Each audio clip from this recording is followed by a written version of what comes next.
Well, Twitch world, hello. Sage, Fuzka. We're here today with the legend himself, Extrill the King. Extrill, how are you, sir? I'm doing good. How about you? Man, grateful to be here, dude. We're both just kind of Yeah. chopping it up, taking care of business. And now let's get down to the real business, which is a fantasy roleplay. Oh yeah, my favorite. But yeah, if you guys don't know Extrill, he really talented DM and storyteller. He's I guess we met on Twitter, but he runs some D&D games. He's a DM for hire on Start Playing. And he also is quite proficient in Vampire the Masquerade, which I would like to know a thing or two about, good sir. Vampire is a great game. Um, Here I'll let you know. It's actually the it's not the first game that I started on. Like everyone, I think Yeah, what was the first? Like, started on what got D&D. you into tabletop? It was D&D, right? It was in college. It was a couple years before the pandemic. It was what, like Ah, 2018, pre-pandemic, 2017. Yeah. the old days. Um, and I had heard of it before, right? I've heard of D&D before. Didn't quite understand it, you know. I've heard about Stranger Things. I was like, that's kind of like, yeah, Stranger Things that. did like bring it back up, yeah. Yeah. And so like, some friends of mine was like, let's play some D&D, and I was like, sure, why not? I made a druid who burned down the forest. Okay. Not very druid like, right? Yeah, that's a hard play for a druid. I like it though. But there we go. And yeah, like I really liked it for a while. Yeah. And we played for a little bit, and I did like it was the first campaign which didn't last long, and then we did a second one which also didn't last long. But it wasn't until um, during the pandemic that a friend of mine was Yes.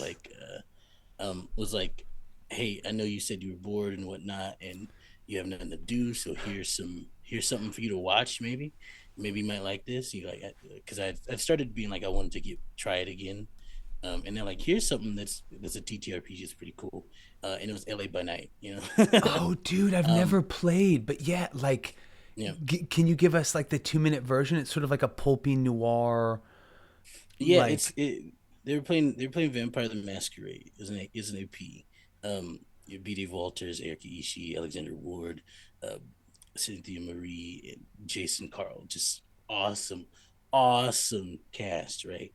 And they're playing Vampire, and I watched that and I fell in love with it. yes, okay, They were okay. doing like some sort of like mystery, mystical, uh, you know, ghosts and whatnot. It's a great. I don't want to spoil it for anybody who hasn't Yeah, seen it, no, but cool. it's a great watch. There's 5 seasons of it. It's the best 5 seasons you'll ever partake of Vampire, That is guaranteed. rowdy. And Faye Fatale, thank you for rolling through. Appreciate it. Appreciate you coming through. Obviously, you're here for Thank Extra, the champ himself, but appreciate that cosign of hire him for your games. Agreed. you. Dude, that's Appreciate amazing. So you were playing D&D and like some games were starting, they were kind of stopping. Were you a it. player in these early games or were you like Yeah, DMing them out of the gate? yeah. I was a player. Yeah, Okay, cool.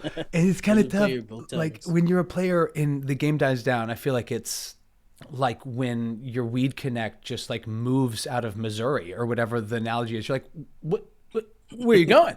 You know, like it's hard to sort of recreate that. But did you know immediately, like how long between playing between that and DMing, like was it? It was from 2017 to the pandemic, right? Because I played in those couple of games, and I was like, this is cool, you know, but they died down, and so Right. the fire never like furthered. Um, and it wasn't until my friend was like, "Here's LA by Night," and I watched it. The very first episode, stayed up all night That's so watching. I sick. binge watched the first season, stayed up all night on it. I saw that and I was like, I want to play this game. Yeah.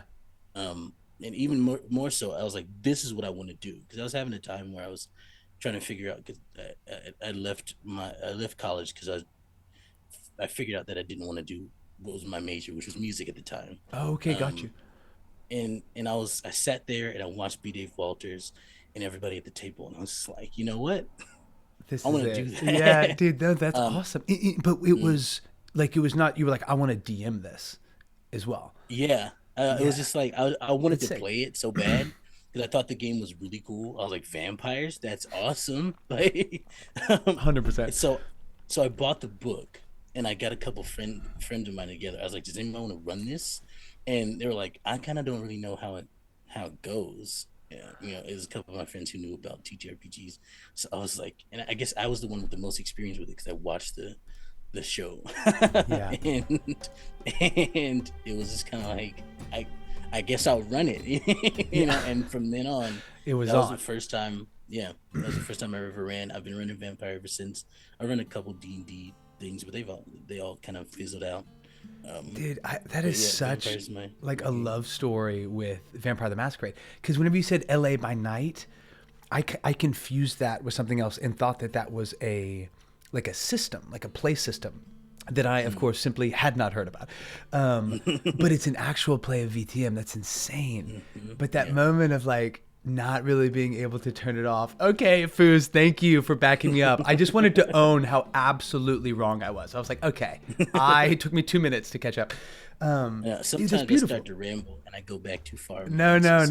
Listen, I just want to make sure I was there, and I am there. I've never played Vampire the Masquerade. Eli was on a couple weeks ago, and they were talking about basically being a player in the game, and I had listened to the majority of their actual play, and it was phenomenal. It was Mayday roleplay. So, man, yeah, and we were talking off stream about how you find it more challenging to DM 5e than Vampire the Masquerade.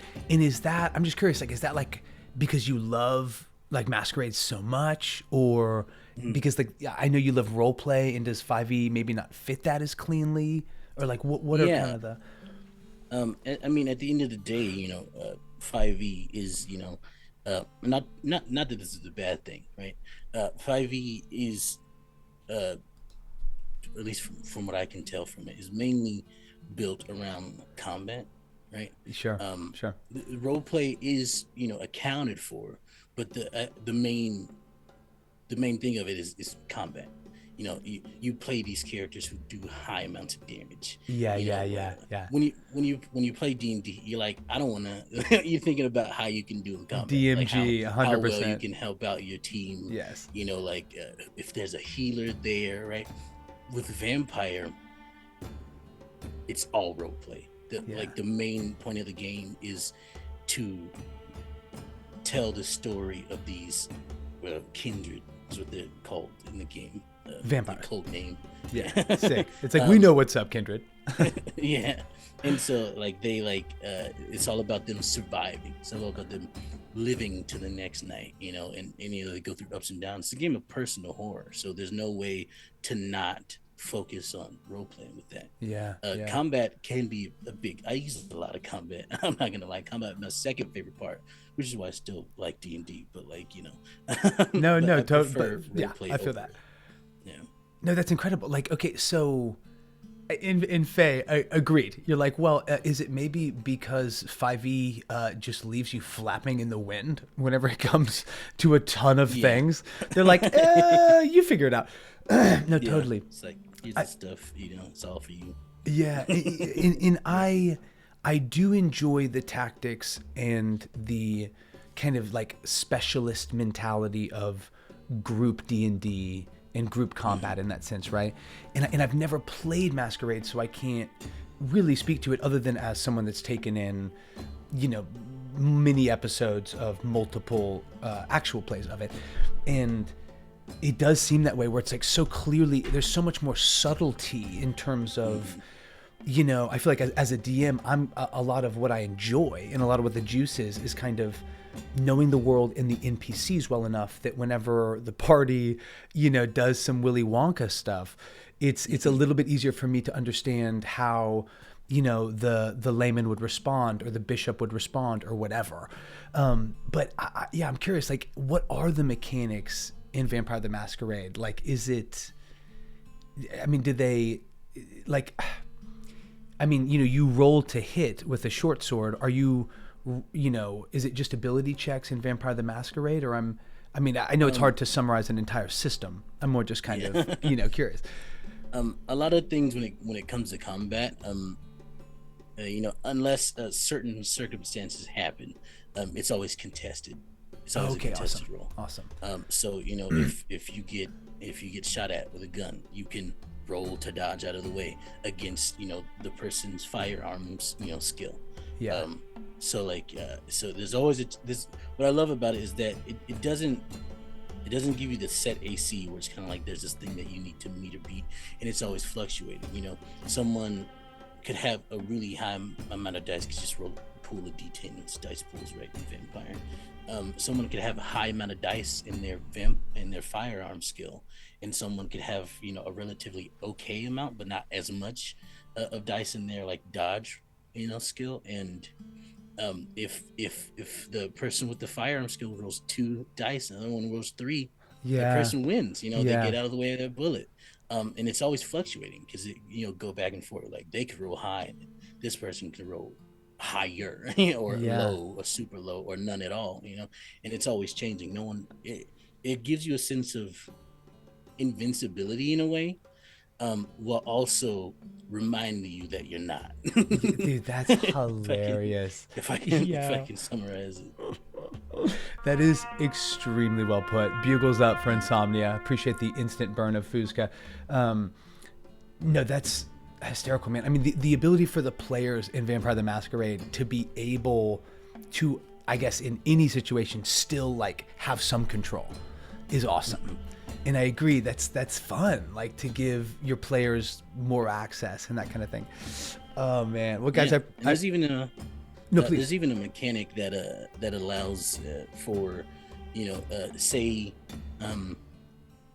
say firearm skill, the person who's shooting rolls 3 and the other person who's trying to dodge rolls 2. There's even a mechanic to where you could spend a point of willpower, right, and you can re-roll 3 of your failed dice. Up to 3 of your failed dice to give you that extra. Dude, that's if it's if you're low on health or you really need to get out of there or something. Yeah, you just like, what, I'm doing it. You're like, that can help you win. It may not, but but it's still that extra chance. So there's it's forgiving in a sense of feeling like you failed at something, I guess, if that makes sense. And it's very rewarding when you do succeed.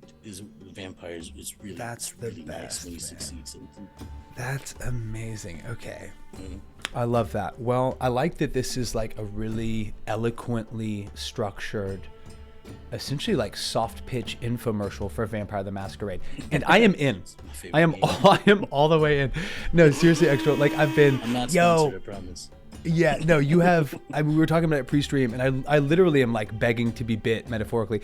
YT Puffermint, thank you for the follow. Hello. Get in here. Bugles up for a real one and a new one. Hi and hello.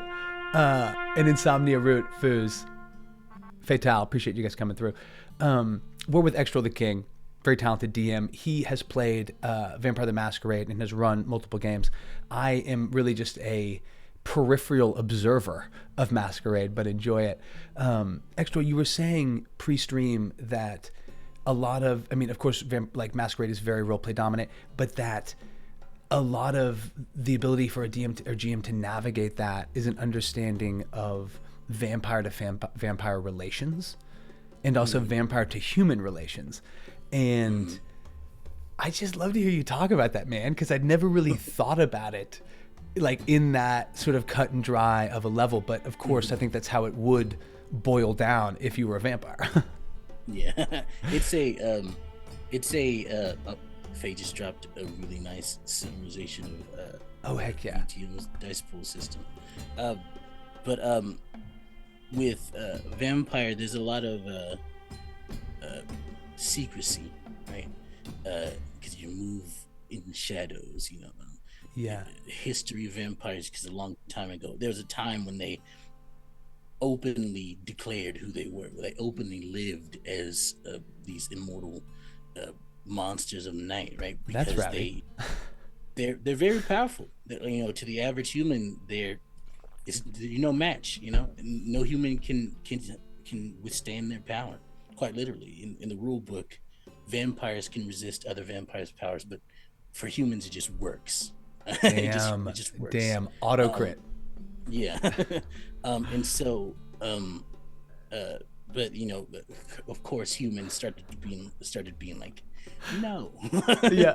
And fighting back, once they got weapons and whatnot. And so come turn of like 1500 or so, they were like, okay, we gotta calm down with our if I believe, if I'm getting the vampire lore right, someone correct me if I'm wrong. No, Fatal, drop in on this. And guys, I appreciate those comments. I'm about to scroll through them.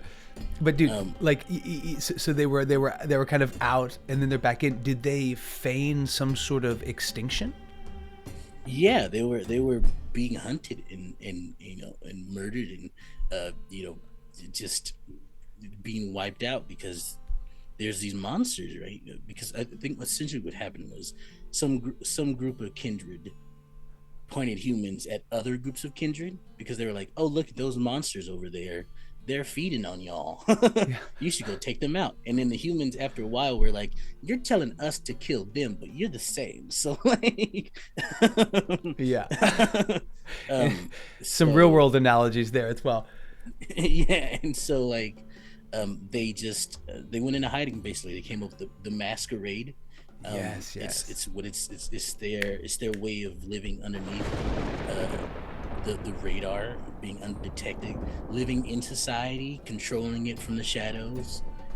Dude, that's cool. I did not know that the masquerade in the title was an extended metaphor for how vampires have to operate.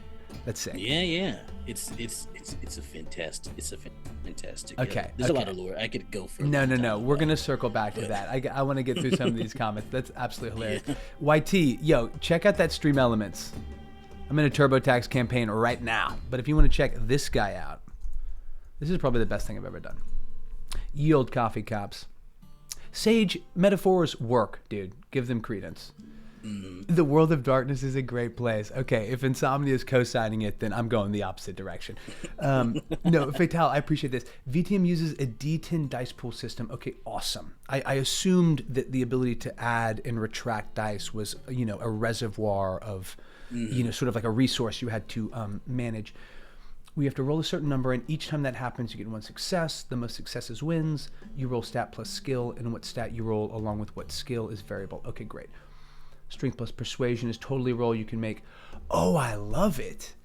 Yeah. That's awesome. Strength plus persuasion. Yeah. Okay, I guess I do hear that in these actual plays is like a lot of combos. That's very saucy. Yeah. Okay, that's fucking cool. Okay, so Fatal says the Convention of Thorns was a treaty in the late 1400s. This was, I assume, the kindred coming together and chopping it up amongst themselves?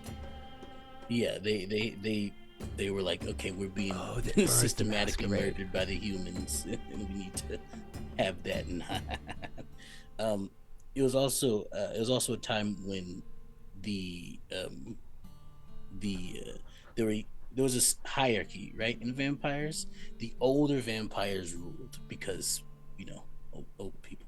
Yeah, it's an ageocracy. Yeah, the older vampires had more, had more ability to do things. They get away with more stuff.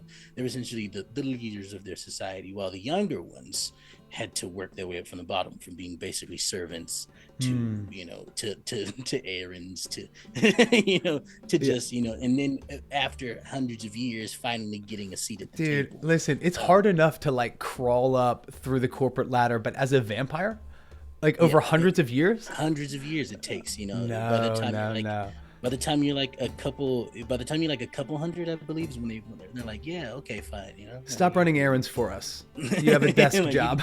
You can sit down barely. I need you to watch my kids, okay? And so like, the younger vampires basically were like, no, we don't want this anymore. And like Faye said, they had a civil war basically, where the younger vampires were like, we want our own, we want to be treated equally. And they were just kind of like, and then the Convention of Thorns happened, where they came to an agreement that was like, fine, you do your thing, as long as we like get to keep watch on you, and basically check in. This is the Camarilla probation officer. Yeah, like, just give us a call. Yeah, basically. The Camarilla were like, yo, that was them. These are the old vampires, and then the Anarchs is what the younger vampires are. Damn. Some of them agreed to it. Eventually, they stopped with that. They didn't like that anymore, and they broke off from that too. But initially, they agreed to it. Then there was another group that like was also that was a part of the anarch movement that didn't like it. So they're like split in half. There's some anarchs that are like, well, fine, we'll take it. It's better than nothing. And then the others that were like, no. In the no is just because it's like it's so stagnant. Like there's such a hierarchy. It's hard to move through it. Gotcha. They're just like, no, we don't want that. We want to be free, and they broke off to be what is known as the Sabbat now, which are, got you. Okay, which are a whole nother set of. No, that sounds so sick. I appreciate that rundown, dude. Truly, and Fatale, I appreciate that rundown as well. Like about that, got it. I agreed. I mean, that's a very fair war. I feel like we're out of necessity approaching that. Some version of can we also eat? Yeah, I mean, dude, okay, that's wild. So, and I love that. Insomnia, I got your back. At the end of the day, I would kill for you. All right? That's true. But yeah, I also like how you just roll the entirety of Fusca's crew through the ringer. But Extrill, like because you've run multiple games, I am just realizing, and this happens to me truly all the time, but I'm realizing real time how little I know about Vampire the Masquerade, which is in ways very beautiful because you're the person to talk to. Is it like D&D in the sense that there are several big like campaign books, adventure guides? Like it sounds to me like they build such a world. Like is it more common that it's homebrew, or is it is the world built into the system? You know what I mean? There's the world is pretty built into the system in a way. A lot of it, like 5th edition, follows modern knights, whereas okay, got it. The last edition, which I believe was the 20th anniversary edition of Vampire, took place anywhere from like as far back as I want to say like 3rd or 4th century. To like the 80s or something like that. I didn't know it went back that far. It was a time, and every iteration kind of builds off the last in a way. Okay, got you. But and so V5 is modern day. It doesn't go back that far. It's from around. You can hold chronicles that take place from, I believe, like the 40s. I think. The furthest it goes back, I gotta look at the book again. Damn, like as in like that, like the 1940s, or as far back as there are like VTM official like campaign modules. Yeah, the official campaign modules take place during today. Got it. Right okay, now. Got it. So Knights is 2023. Love it. So like there's Chicago by night, and each one builds up more lore. There's a whole thing. With a certain clan of vampires that used to be a part of the Sabbat that have now started moving to the Camarilla. Is the Sabbat one of the two groups that split and basically was like, yo, the old guard isn't working? Yeah. Okay, Sabbat, got it. Yeah, so the Sabbat are the opposite of what the other two. So they're fun. They're cool. So the Masquerade is essentially them living under the radar, them living through society without risk of the humans finding out, and then upstarting another Inquisition is what they call it, right? Yeah. Okay. So the Camarilla and the Anarchs, even though they hate each other, they both abide by this Masquerade. And the Camarilla invented the Masquerade. The Anarchs, while they broke off from the Camarilla, was like, it's still a good idea. Because we don't want to get like harassed and fucking hunted. Yeah, fair. So while they moved off and created their own way of living with the younger kindred that live in the world, the Camarilla stayed in their old ways, not sending carrier pigeons, not using emails. Love it. Anarchs old school. They're younger boomers. Got it. Let's go. So the Anarchs are with the times. The Anarchs are here for it. They got clubs and all that stuff. They're using Twitter. I get it. So if the Cam and the Anarchs are living under the guise of the Masquerade, the Sabbat are doing the exact opposite. Oh, for real? They're like out in the open. Yeah, they believe we're vampires. We're stronger than humans. We're better than in every way. we should Damn. we should be the kings and queens and rulers of the In, society. in Los Angeles, that equivalent is Tesla drivers. That's what it is, dude. That's what it It's is. true. It's sort of like you better. I mean, like fire trucks are pulling over for Tesla drivers in LA. That is absolutely hysterical. Okay, man, I gotta get educated. So, are you doing any? And I guess I should also warn you that Insomnia has redeemed Shakespeare, which on a normal day, be no big deal. That'd be business as usual. But he is, I believe, trying to drag us into a classical scene. So maybe mentally prepare for that. It's an Iago move from Insomnia. Got it. So we're gonna make that happen. Maybe after rapid fire. But man, are you right now, Extrill, like running any like VTM? I mean, I know you talked about you're sort of moving towards streaming and some other stuff like that. The link that we're sharing through the stream elements, is that, can we find you there regularly? Like, are you guys playing VTM in that space? Yeah.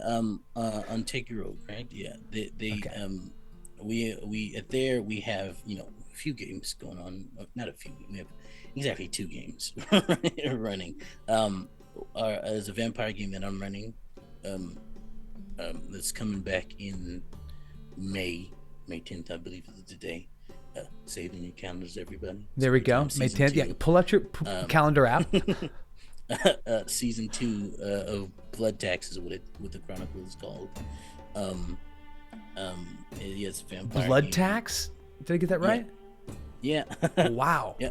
Let's go. Most of the time, I'm delinquent on my blood tax. I know that. most of the time people name it whatever the city they're in by night, and I've seen people do more different names, but I like to name it off of a theme that I think fits. Yeah. So it's about these kindred who have to deal with circumstances in their lives that they thought that they had dealt with, but they didn't. Damn. Yeah. And now they have to play the tax back in blood. So blood tax. Damn, that is hilarious. Yeah. Next time we do that, make sure to ask me. It's like, and do you know what they paid the tax in? Blood? I mean, that's I love that shit, man. I mean, if you watch any of Fuzka or Ninner's campaigns, you know that it's fucked up. You know they do some fucked up shit over there. No, but I say that because like some of those dark like themes, and I say that because it's it's also very compelling, right? To put your party, put your table. I mean, of course, like with consent, but in situations that are like challenging, maybe a little scary, maybe a little kind of intense. It's all love. I'm curious, Extra, like, are you? Because you have such a grasp on the world of Masquerade and kind of like the levels and the wants and needs, even of these different kind of groups within the kindred. Do you, like, I'm just curious sort of like your process, because I feel like you probably like homebrew a lot of situations and then, but are also like super fluid on your feet just because you understand the world so well. But like, can you kind of like break us off on what that would look like for you in terms of, preparing before you start a campaign versus preparing for, session 20, 6 months in or whatever? So for me, I actually, what I do, right, is I figure out the theme of the story. So like example for Blood Text, I want it to be about, again, it's a personal horror game, so I want it to be about these characters dealing with something that either makes them or breaks them. Let's fucking go. So traffic, dude. You would put traffic in the campaign whenever I'm in it. Get me on my knees, just weeping. I feels that in my soul. But yeah, so I think about the theme, and then I come up with a plot that fits that theme. The plot for me is always secondary, but it's there. It's secondary to the character stories. That's so well put. I'm writing that down. The plot is secondary, but it's there. I love that. It's there. And stuff is always happening in the background. Stuff is no matter if they interact with it or not. There's stuff that's going on that I'm aware of. Especially if I'm using a homebrew world, which I usually do with Vampire. I have a city called House and City, which is where Blood Text takes place. Okay. If you know Santa Clarita, right? Sure. Yeah, I basically picked up Santa Clarita, threw it away, and put my city there. Okay. I think honestly, everyone would be cool with that. You're like, I picked up Santa Clarita, I threw it into the ocean, and now I've got a vampire city, like chilling. 100%. So it's like a coastal, like breezy it's in California, wine country. It's a nice place. Yeah, no, that's awesome. It's got the same kind of history as Santa Cruz. Like it's one of the newer cities in California. It's probably been there for about 25 years. So it's relatively new. It's very modern. Okay, you mean like in terms of think of like a very efficient like Japanese city, or we mean like the year 2200? Like very modern today, just okay, cool. Technologically, architecture is very modern style. Cool. It's real nice. I love it. I've built it. Yeah. It's literally it's the first thing that I built when I started playing Vampire. The first time I story told for it, and dude, it's a great time. No, but how did you come even just to substitute Santa Clarita? Because it's where I went to school, right? Oh no way! Let's go! Yeah. Heck yeah, man! That's awesome. I went to College of the Canyons out there, and fuck yeah, Santa Clarita's okay. Yeah. Yo, Vogly from Santa Clarita. If you're from Santa Clarita, you're like, I'm fine with it, but I don't live. I moved. I left. Yeah. And so so I was like, I need a place for, Vampire usually takes place in real world cities. LA by night takes place in LA. Las Vegas by night takes place in Las Vegas. Chicago by night. Chicago is in Iowa City. Okay, got it.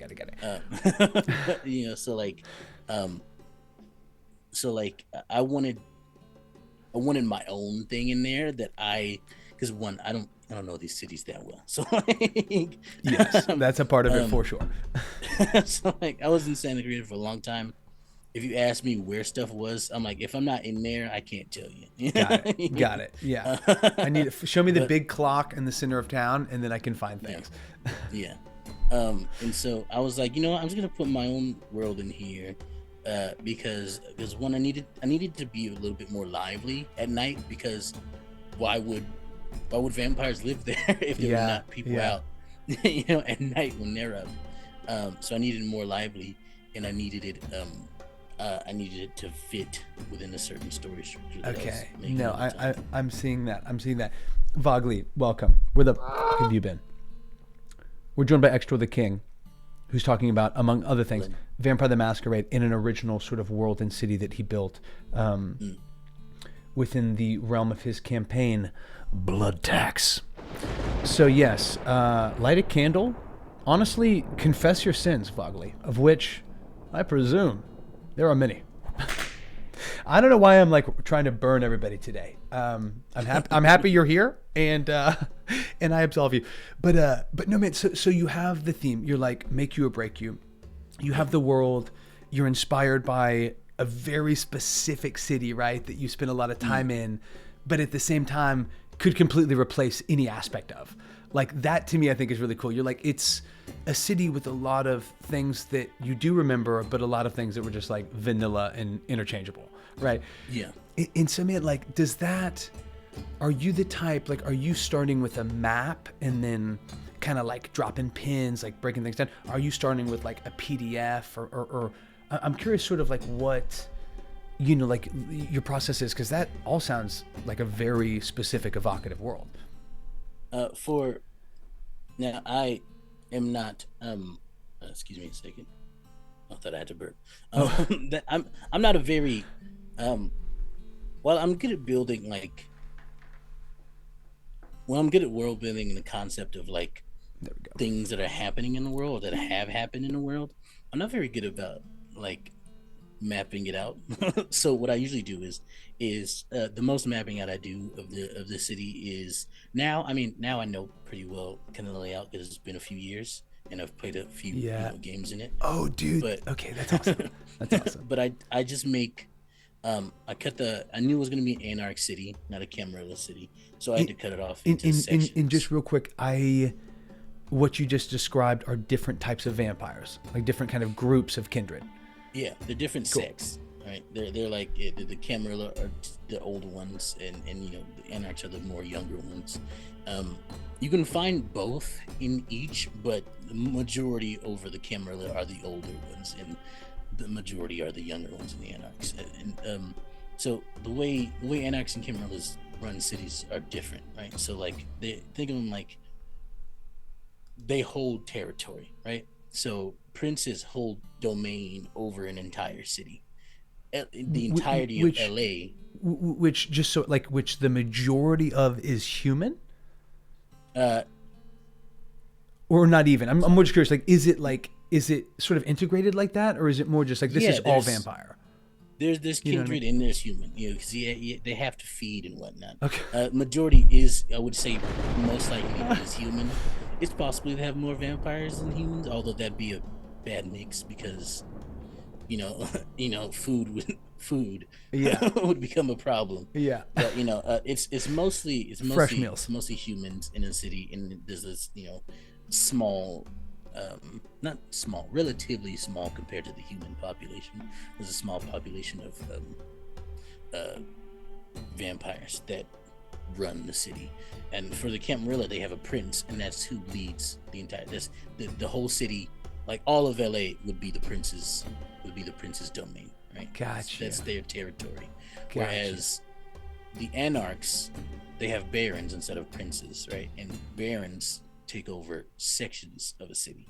So like West Hollywood might be a baron's territory, and like North Hollywood, they split it up instead of so I knew House and City was going to be an Anarch city because, I mean, well, fuck the cam, right? Like, Yeah.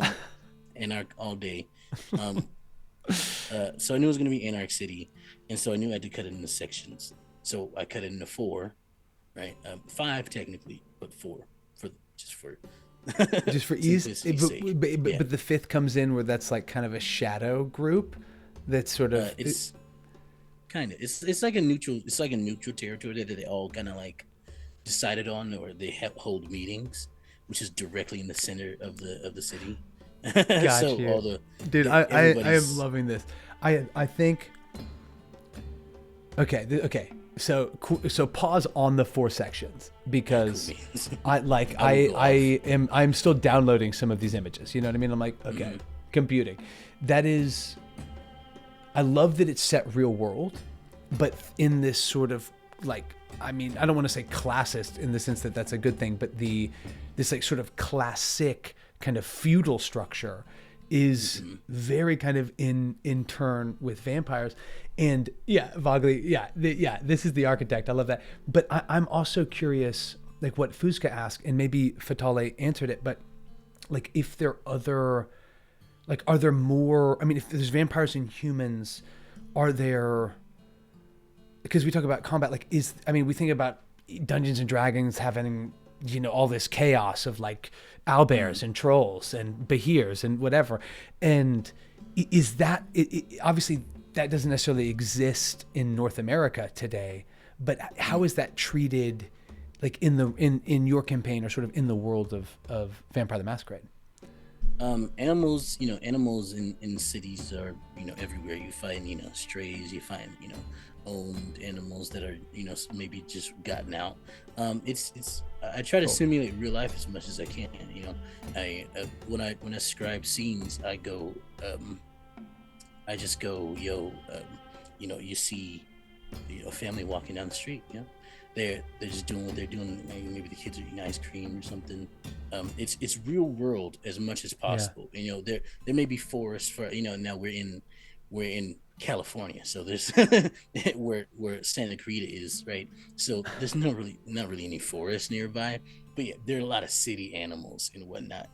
And like it's a fun time because well, at the same time, um I I try to I try my best to really, I'm trying to find the right word, really implement or dig in the humanity of the Mm. city. It's moving, it's living. People are here. People have come here for new opportunities. People have left here for new opportunities. People are struggling. People are happy. People are sad. So businesses are happening. People are terrible. There's Yeah. horrible people out there. There's real people out there. Yeah, There's this real wide variety of life happening. But at the end of the day, the characters don't have a hearts that beat. They don't have livers that function properly. Yeah. They don't need to breathe. You are a monster. They and at any consume moment, flesh. You can kill these people. Yeah, yeah. Dude, that's so eloquently put, Extrill. I love that. Is just because you made me think of it, like in that description. Do humans ever, sort of take, not necessarily center stage, but are like, because what I love about DMing is sort of like creating NPCs and like flinging them off into the, chaotic crossfire world of whatever the fuck the table's getting into that day. But I'm just like, for a vampire that is literally like sustained by humans, but humans obviously, I mean, depending how you look at it, like, but are, intelligent creatures that are out there, are kind of doing things, living lives, wants, needs. Has that, like, I'm just curious how you kind of play with that line of like, or if ever a human is more than just a meal in that sense, or kind of like what that would look like, What's fun about Vampire the Masquerade is that they do that for you in the mechanics, right? Okay, let's go. So when you make a character, you create convictions, right? Which is there's a system in place. There's chronicle tenets, which are basically, like the tenets of a paladin. These are the rules you shall not break, type of things. Like for you usually pick 3, like never kill an innocent, be your own, never submit. There's various. You can the party kind of chooses them, and we implement them. But they also do the same thing personally for the characters, like their own code that their character lives by. Each conviction correlates with a touchstone, which can be a person, place, or thing. Most of the time, people pick. No, that's a character specific, like, background touchstone. Yeah, that's cool. So the characters are tasked with they make their character, and then the players are tasked with making NPCs for their characters' convictions, so their touchstones. And these are the NPCs that ground their character into reality. Now it could be a person, place, thing. So it can be an animal, book, or person, or whatever you want it to be. But these things ground the character in their humanity, and there's repercussions if this person gets hurt, if they get in danger. There's mechanical things that happen to the characters if they endanger or find these people in danger. And a lot of people tend to use humans for these touchstones. Examples, I have a character named John. He has a touchstone that's none may control me, and usually the convictions correspond with the touchstone. So this person taught them this in some way, is how I think of it. And so none may control me is his conviction. His touchstone for that is his ex-girlfriend. and they like and she's human. She wants to be an actress. She left him because he was doing dangerous stuff while he was a human, that he necessarily didn't want to do, but he had to. Got you. But was it vampire related, or he's just like working a dangerous job? He's working a dangerous job. Okay, got it. His dad was a mob boss. It was the whole thing. Okay, got it. Yeah. No, that's I like that setup, man. That's awesome. Yeah, and she comes back, and there's a whole thing of her being in danger now, because now he's a vampire, with the potential to maybe at any point, if he gets too hungry, without thinking about it, might just kill him, or there's other vampires that may be out to get him, that may use her as an excuse. So like, it's a very cool thing to watch characters create their NPCs the players create their The touchstones touchstones, yeah. because I implement those. Yeah, you do. I'm gonna repeat something B. Dave Walter said. I think of the worst thing that could happen, and then I do that. Yeah. Dude, Vaga will give you gems like that. Yes. That's awesome. I love that. Like it's structured in the mechanics of character creation to basically be like, yo, give your GM some juice. Give them an angle by which to heighten or deepen or, give cause for an action, a reaction. Man, are there? Yeah, Fuzka, get your hand up. Are there different, classes? Like, or is there a comparable, like, kind of crossover within VTM of that? Like to D&D? So there are clans in Vampire. Okay, cool. And there's in the core book, I believe there's 12 or 13. It's one of those. Okay, that's awesome. Different clans. There's more in other books that have come out.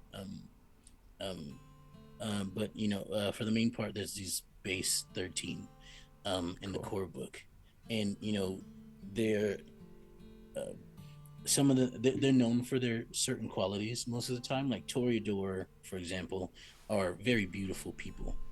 They come with a power set that allows them to move quick. Everyone has like a sort of one that's like helps them in kind of combat-y, and another that helps, and others that help them socially, right? Toreador are very beautiful. They tend to be very like fashionistas, out there. Yeah. A lot of them tend to have like designers stuff, or like they're known to be they're known to be just very kind of like, I'm so beautiful. Each clan also has a bane, and a Toreador's bane is that if they're not in a beautiful place, bane, like they have like a flaw. Yeah, there's a Gotcha. specific flaw that comes. Vaguely, I'm dying from that. And so Toreador, for them, if they're not in beautiful places, they take a -2 penalty to their dice pool. Just like from a negative vibe, like if they spend too much time in the DMV, it's just like boom. Yeah, they're like, wow, I love so that, ugly in here. dude. That's hilarious. Every clan has a type of thing like that. There's 13 different in the core book. I love that. Again, I think Faye, I think it's the Thin Bloods. This is the 13th one.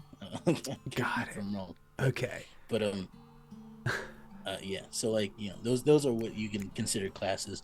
But they need their they come with 3 power sets, each of them. Every Each of them class are different. or every clan rather. Yeah. Got it. They come with 3 power sets, and each of them are different sets of 3. Although it's the same. Okay. I don't know how many there are. Of the disciplines, right? That's what they're called. But there's a different combination of 3 for each of them. But it's not impossible to learn other power sets from a different clan might have. That's awesome. Like maybe if someone in your party is from that clan and you're spending a good amount of time together, or you of course go and spend time within the clan yourself, something like that. Yeah, there's a process. You gotta drink their blood. Dude, I like this is actually I like because you're so like grounded, dude, and I love like the quality and like the timbre of your voice, and it's so funny because you're saying these things that to me are extremely funny, but you're saying them just like so matter of factly. It's just hysterical, dude. Okay, it's like, okay, so they're like checking their notes. They're like, okay, so you're interested in joining the Sabat clan? Okay, great. We're gonna need to drink your blood, and you're gonna need to drink ours. Like it's such that's such a formality. Oh man, that's rowdy. Okay, so I love that, and I love hearing about the creation of your world, and also just like relative to VTM, how whenever maybe a new party member is building out a character, or you're kind of assembling a table in that sense, the fact that they provide you with touchstones, and the fact that they're I guess like they're like, class, right? Their clan also kind of to some degree probably describes their flavors, their character, their backstory. That's sick, man. Like you're representing this incredibly well. So, but I'm curious because we talked about this as well, relative to, any game, but relative to VTM or, just starting a new game. Is there like, how is it whenever you're doing like a paid DM game, for example, and it's 4 or 5 strangers or something like that? I'm curious if at all, like how much that adjusts, what you're doing or how you're doing it. If it feels like things are more different on the front end and then it kind of just rolls forward like it normally does. I just always love like hearing what that experience is like for different people. For the most part, I keep it the same. Cool. I approach everything the same way every time, because I think it's really important, and I think this is what allows me to do that, because I can see the need to switch things up, versus people versus people you don't, but I put my characters first and foremost always. Yeah, in terms of like how you're setting up the story, how you're telling it, like yeah, totally. The players and their characters always come first. Their safety, their stories that they want to tell always are the first thing that I think about. I know what's going on in my world. I know it's there always. So even in other things that if it doesn't take place in my world, I know what type of story I want to tell usually, or what type of story that needs to be told with Kindred, and I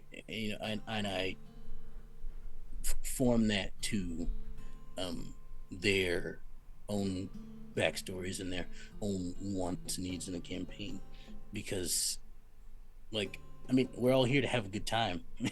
And I love when my players feel like they are able to tell the story that they want to tell with their characters. Yeah, man. So that's what I always just like.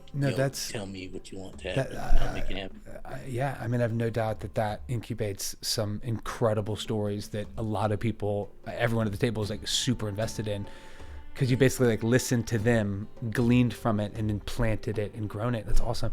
Vogely, I'm curious as well, like because of the length of the age of like vampires, I mean, are there, and honestly, I'm sure some of us have read like Interview with the Vampire.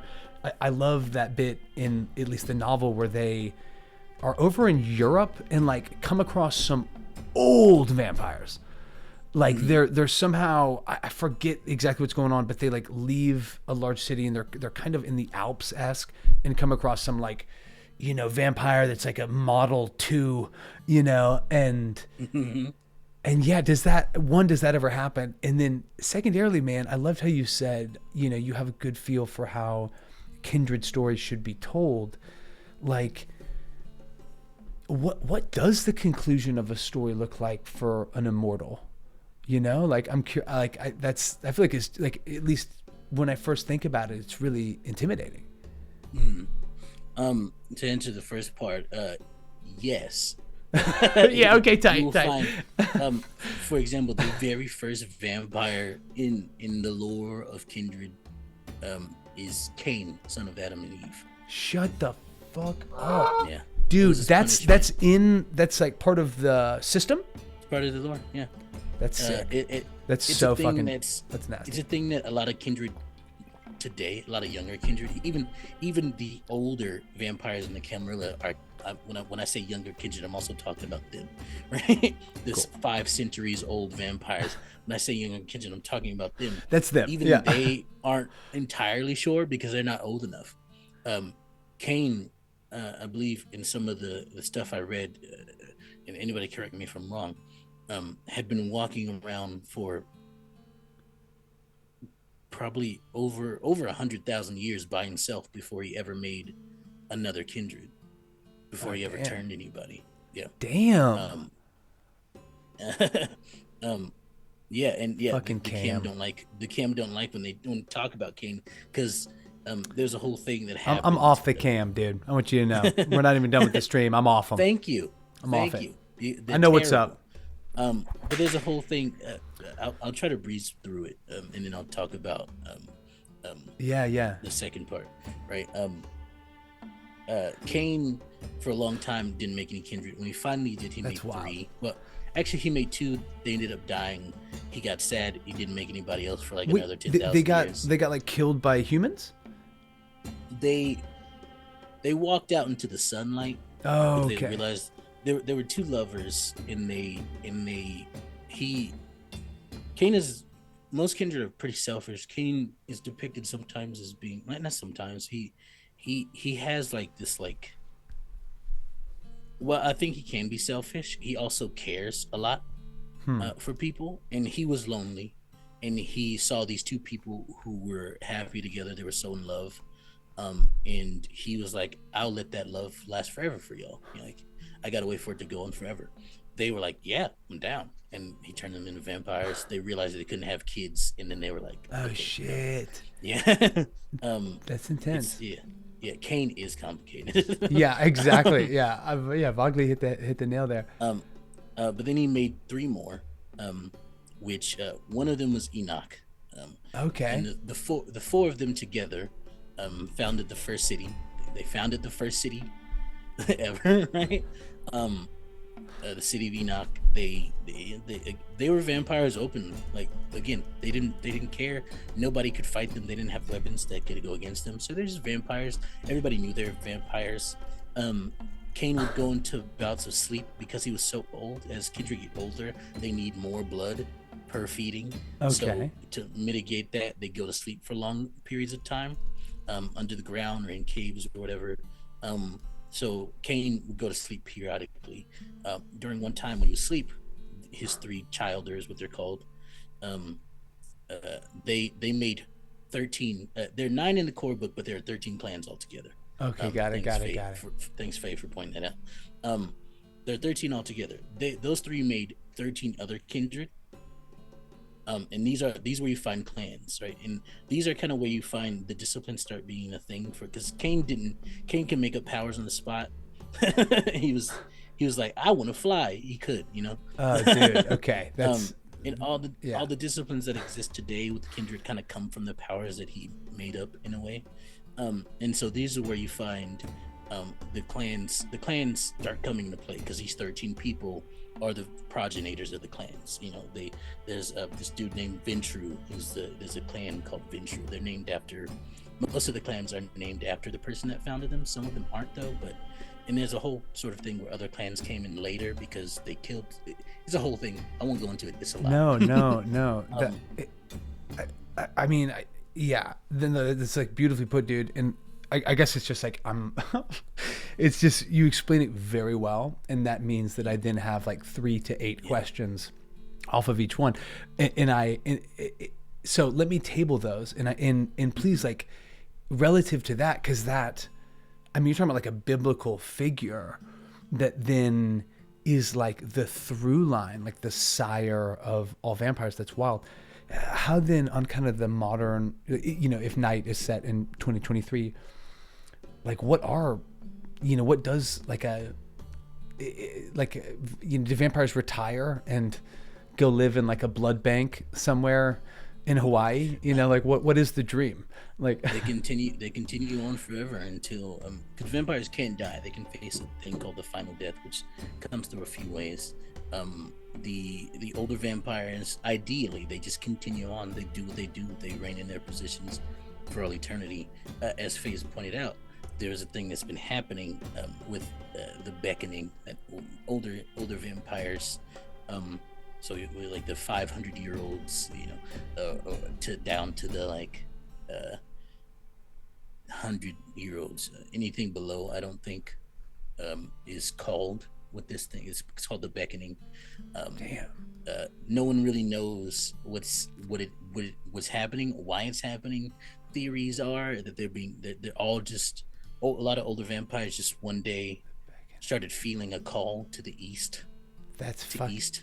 Jesus. That's okay. They just had the need to just be like, I want to go that way. The like beckoning is such a subtle, like, because it's not a calling, right?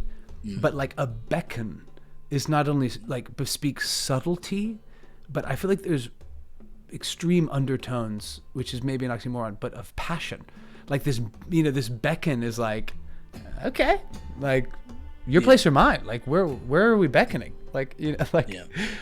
There's a theory that they are being called by the not all the antediluvians or the founders of the clans are alive still, or thought to be alive. Who knows? But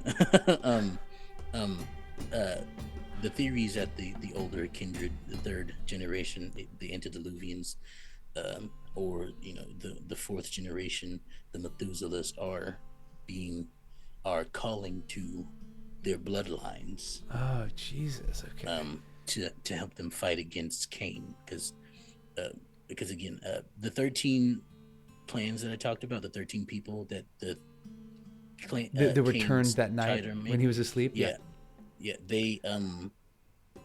They killed their side. They killed the three. They killed Kane's like child around very shortly after they were made. Yeah, not shortly after. It was a while. Kane was asleep for a while, right? Oh shit! Okay, I didn't know it was like that. He's like, "I'll see you in 15 to 20 years." Yeah, just like hundreds of years, even maybe. So they were so during that time they killed them, and that's how they established the clans. That's when they gained enough power. They killed them, diablerized them, which means that they take their essence into themselves, and that's how they established their clans. When Kane woke up, he was like, "Where?" He's like, "Where did y'all?" Yeah, so where's my trio? Yeah, and so he was like, "Okay, cool beans. Y'all killed them. All right, y'all I'm gonna go back to sleep, and when I wake up, I'm killing everybody." And then he was like, "Dude, that is so good." He's basically like, "All right, here's the fucking deal. You guys woke me up. All right, you killed them. I'm gonna finish my nap, and I swear to God, after that, I'm gonna kill every one of you." Yeah, I'm killing all of you, all of the progeny, every vampire you create that exists today. I will murder them. I'm so sad that I'm going back to bed, and when I get up, I'm gonna go on a killing spree. Oh my gosh. Okay, no, it is Brutus-esque, and that's actually not a bad segue, dude. This is. I feel like such a dumb because I knew you were into VTM, but I just didn't know you knew it like that. This has been awesome, dude. Oh, I dive deep. Because I recently have been going through the Cypher rulebook, and it's fucking sick. And some of how you described it seems somewhat. I mean, willpower. It seems like some mechanics have some similar stuff that was very attractive to me, but this. Makes me want to play VTM, dude. Okay, yeah, Cypher. I mean, it's been amazing, and I'm not sure. It really makes me very, very much want to, of course, play it, but I've never really felt a call to write or homebrew a world that wasn't some version of Faerun or high fantasy. But with Cypher, and it sounds like definitely with VTM, there is that. I could see this taking place, I don't know, in the California Gold Rush, or just some, kind of that weird, early 20th century, boom of industrialization, because sometimes it's fun to just explore those historical spaces. But dude, that's been incredible. Okay, so here's the scoop. We are contractually obligated to drag you through the rapid fire section, okay? All right. It's in the contract that I didn't send you and you didn't sign. Awesome. So that's on the books, dude. That's it. But because of Insomnia Night and their thirst for discord, disruption, and beautiful, beautiful chaos, we are also obligated to do some Shakespeare. So I was actually leaning already towards Julius Caesar, so I think that's what we'll do. But first and foremost, are you ready for the rapid fire? And let me also apologize, dude, because so many of these are extremely D&D adjacent, but there are some other ones that are not. So we're just gonna rip, all right? And there's no wrong answer except for one of the questions. But yeah, dude, listen. Just follow your heart and let the rips be true. So, first question. DM or GM? GM. Table snacks. Sweet or savory? Gotta go sweet. Gotta go with sweet? Okay, let's go. Cowboys or pirates? Oh, Cowboys. I'm a sucker. Cowboys, let's go. I didn't expect that. Oh, snap. I hit a button and I totally changed my tab. I'm so sorry. Okay, vampires or werewolves? Werewolves. Let's go. Unbelievable turn. We've been talking about vampires for an hour, and I love that, dude. Let's go. You're like, well, I mean, I run vampires, but what I love is werewolves. Okay. Yes, 100%. Giants or dragons? Dragons. All day. Dragons, let's fucking go. Copper dragon or gold dragon? Gold. Gold? Oof. Classic. That is saucy and rarefied air. Okay, red dragon or blue dragon? Blue dragons. Blue dragons. Okay. I love Also hearing lightning. people's answers to that. It's a hard call, I feel like, but that's excellent. Okay, if you have to, and this is D&D adjacent, but if you can only play one for the rest of time, are you picking a spellcaster or a martial class? Martial class. Wow, let's go. Okay. Yep. This is not a wrap. This is just a question I'm asking quickly. In the Vampire the Masquerade section, are the powers more spellcasty or martial? There's a mix of both. It's actually pretty even. Is it? Okay, you pushed. Yeah. You pushed. I'll allow it. Okay, D100 or D12? D12. D12. Elves or dwarves? Dwarves. Dwarves. Let's go, lad. Yeah. Gnomes or halflings? Halflings. Halflings? Okay, just scratch them under the chin. Tabaxi or tiefling? This is the sexy choice. Oh, tiefling. Half to. Tiefling, let's go. Yeah. I'm playing I love the have to. You're like, dude, this is an obvious one. No, I'm with that. Although, honestly, my answer would be Tabaxi.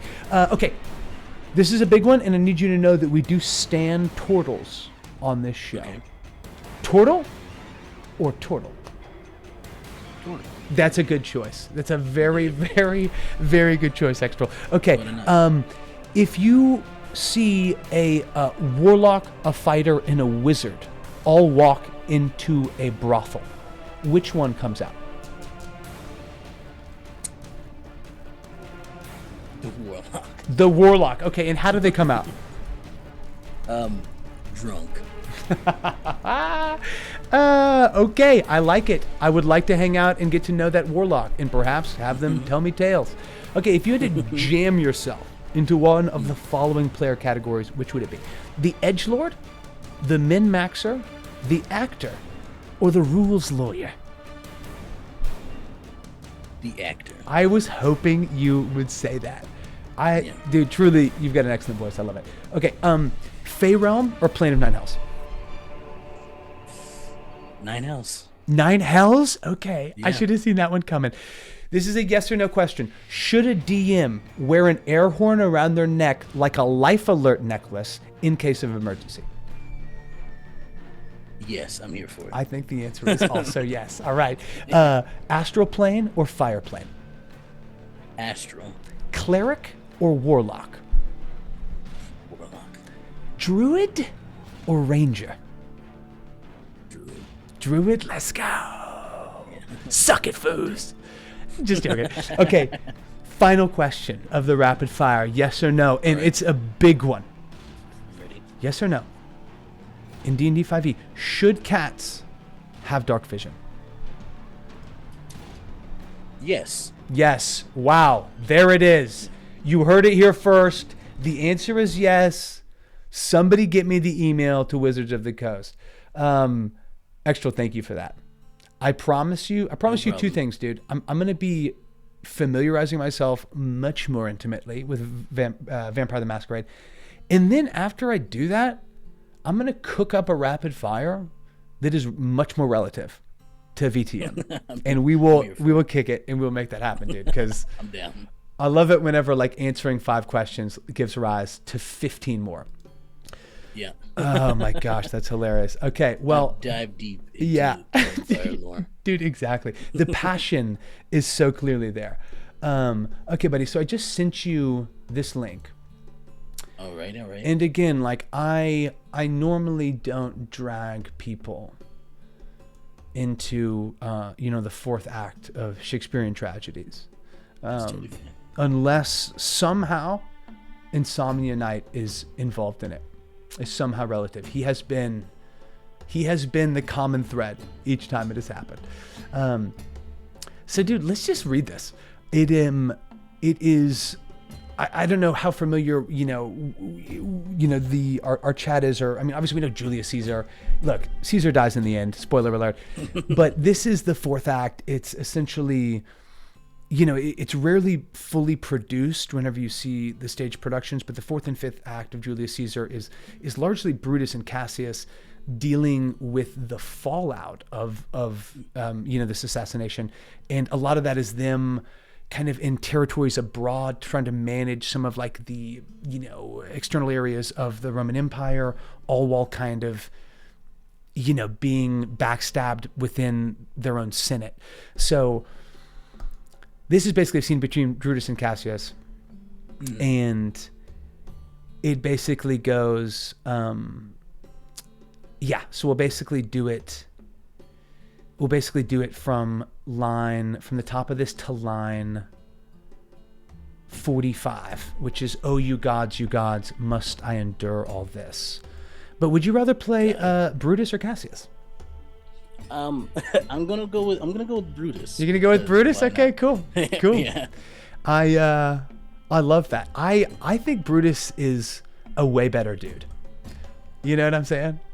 Like, Cassius is kind of a snake. Like, I feel like there's no other way. Yeah, Praise Insomnia. Yo, Fatale, lurk away. Appreciate you rolling through. Yeah. Look, I do ask for Shakespeare, and the people give it. But yeah, man, let's have some fun with this. Are you ready to read Act 4, Scene 3 of Shakespeare's Julius Caesar? Okay.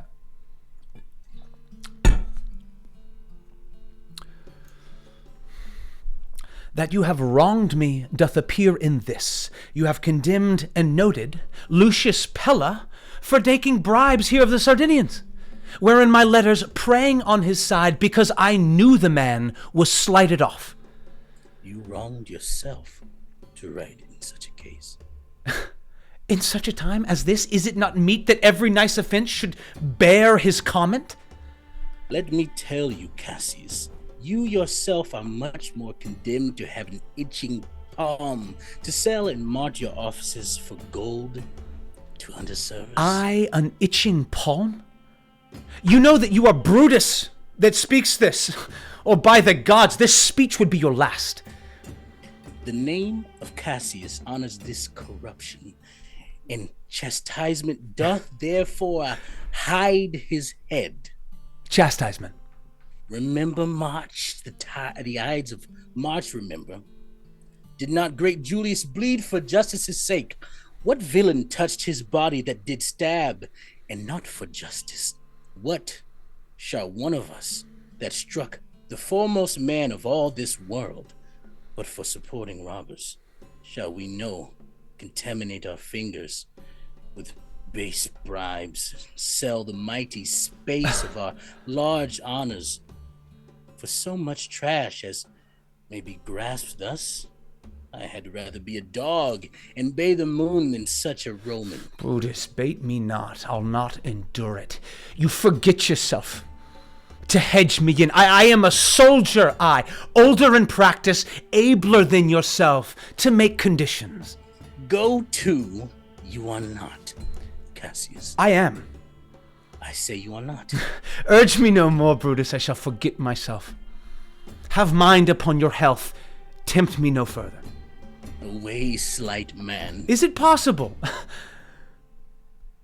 Hear me, for I will speak. Must I give way in room to your rash color? Shall I be frightened when a madman stares? You gods. You gods. Must I endure this? And scene. Let's fucking go, Extrill. That's fucking great, dude. Let's go, man. What beef? That was fucking great. Vogley, the GM has indeed come. That was rowdy. Yo, the jokes on Insomnia, that was rowdy. I did one of Brutus's soliloquies in high school, I believe. Yeah. One of his, I forget which one, but it was a long time ago. I Yeah. didn't memorize it. No, dude, you were in that, my man. Yeah, that was a spiced jam, not quite a jelly. That was you clearly knew Brutus's point of view. That was fucking fun, dude.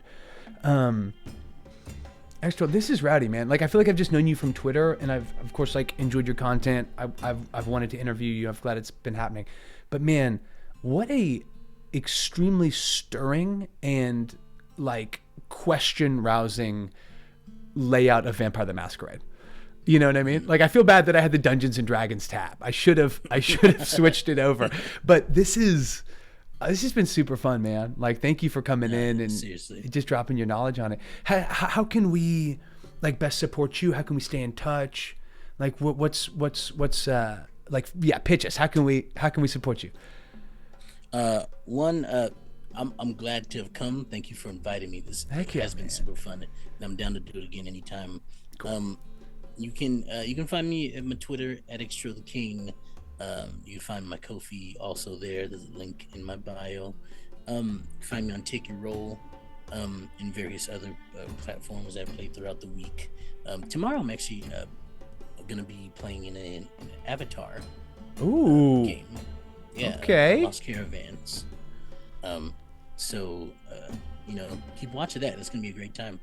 I believe tomorrow, sometime early evening, I believe. I will tweet about it, but yeah. Okay, and is that going to be on the Twitch channel that is in the link? Because I can't remember it off the top of my head, but that's going to be that's Take Your Roll. That's where we'll find Blood Tax, which again. Okay. I didn't know if it was also okay. Cool. Yeah, it's coming back. Blood Tax is coming back for season 2 in May 10th. But you can find the episodes 1 through 10, I believe, that we have up on our YouTube. Take Your Roll. Heck yeah. For the first season. Lost Caravans will be the Avatar game. Okay, got it. Lost Caravans. Okay, that's awesome. But that will be, you'll just tweet that out, like whenever that's sort of going down. We'll get that link. Okay, awesome. Yeah, I will tweet about that. Man, that is fucking rowdy. Well, guys, drop him a follow. Extrill truly is, I mean, a quality follow, but even just to be able to check out that Avatar game, I think would probably be worth it. That sounds like a good time. Dude, thank you so much for, just carving out some time for me and for us and for, coming and kicking it with a random dude on the internet. Appreciate that. Thank you for inviting me. Truly, man. We'll do it again. Like, I need to play VTM. Because this is now like the third time it's crossed my path just in the past couple weeks. And each time has like driven the hunger, higher within my blood. So I think that's a sign. I think I need to lean into that. Yeah, I'll run it for you. Yeah. Dude, fuck yes. Okay, cool. Yeah. I need, like, what do you think the first, like, for a new player, should they just buy the book? Is it enough to sort of learn as you play? You know what I mean? I learned how to play by watching LA by Night, although that is a big watch. I'm going to jot that down. There's about 8 episodes plus 4 epilogues in each season. So there's about 12 episodes each season. They're all like 3 plus 3 hours. Gotcha. Just about. So that's a big watch. So yeah, if you I'll find some watch space. A good play through of it, and see some quality gameplay of Vampire, and also learn the game at the same time, that's a good one if you have the time for it. But yeah, buying the book first and foremost would be the easiest ways. And there's also you go to World of Darkness, the website. They have World of Darkness. Okay, I'm not sponsored, I promise, but I just like good resources. Yeah, they have a player guide that helps you, that eases the way of explaining the mechanics. So that'd be a good one. Core book in that might be a good way to go if you can. Don't break your bank. No, I listen. Dice and literature, dude. Those are write-offs, bro. I'm writing that off. No. I'll check out Worlds of Darkness. That's awesome. Yeah. Well, guys, give Extrill a follow. Drop it in. Foos, I did not know that as well. That's hilarious. But truly, everybody, Fuzka, Sage, Faye. I mean, Insomnia, you rascal. I'm trying to think. I mean, thank you for the follow, Extra, but also, who rolled through? It was YT? Anyway, I hope you checked out Coffee Cops and enjoyed it. Guys, Always appreciate kicking it. I like to end my D&D streams by raiding another D&D channel. So we're about to pop in on Divergent Dice. Looks like they're doing an actual play. Honestly, looks cool. Like their layout is awesome. And the map appears to be, I'm not sure, but it's very colorful and reminds me for some reason of Halloween set in space. So let's click through and see what's up. Extra, anything before we get out of here? Nope, that's about it. I'm excited to come back if you have. Dude, we will hang again. That is an absolute guarantee. Awesome. For sure. And probably drag in some more late act Shakespeare. I'm down. But dude, appreciate it. Guys, go say what up to Divergent Dice. Take care of yourselves. Take care of each other. I'm out of here. Appreciate y'all.